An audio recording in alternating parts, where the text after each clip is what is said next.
You know, I feel like this week the most truest thing that can be said about the game of Yu-Gi-Oh! Was ever said thanks to our good buddy Shun. As soon as Zark revealed that Zark's effect was that while there is another monster of the same summoning type, he is unaffected by all card effects and can't be destroyed by battle, Shun said, "That's stupid!" In one sentence, for those of you who don't follow the metagame, Shun summed up everything everyone has been saying ever since Towers showed up.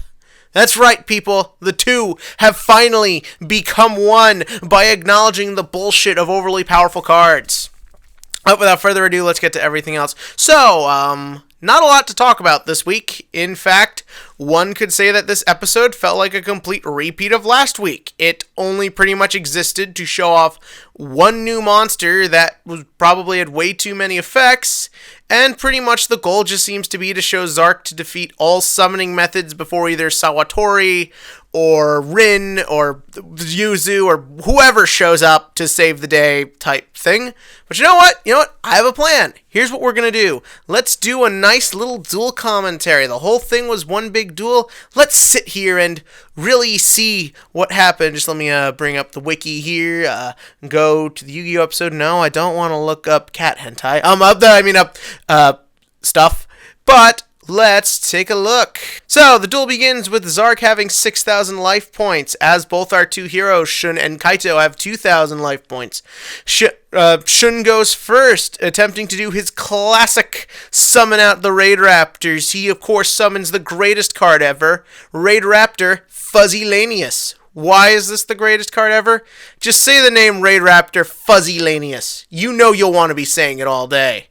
And what does he do? He summons Gamciel. Oh, no, wait. He just summons Xyz's monster, and then he summons Gamciel. And no, he attacks, and then Zark summons the Dark Rebellion dude, and then he has to attack that. So why doesn't he just summon Gamciel?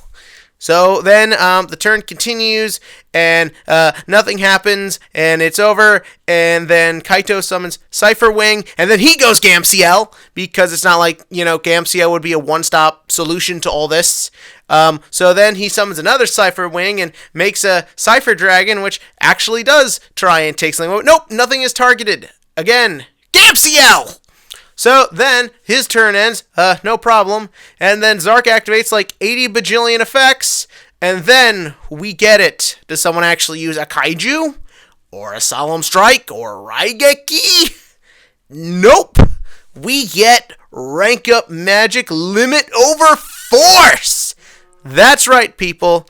For the simple, totally always happens in Yu-Gi-Oh! And has always been a thing, when you rank up, because that's totally a thing that happens a lot, you can pay half your life points to rank up your own Xyz monster and then double its attack by the number of rank up spell cards. And oh my god, this amazing, powerful, high attack point card, is that finally going to end a dragon that Gamciel could finish? Nope, still doesn't work. Duel over! And now Jack and Goganzaka are going in to repeat the same frickin' thing! So, what have we learned today, people? Well, the one thing we learned is this is why playing incredibly specific cheese things that no one would logically play, even in the context of the show that you've been presented in, because why would the Xyz players face each other? The whole point is that they're fighting the Fusion players. Not only that, we also learned, just side fucking Gamciel. Sorry, people, I really didn't have a ton else more to say, so I figured let's go for a silly one. This week's TCG question of the week is that, I just found this out, this got confirmed today, something called the World Shonen Jump Spring 2017.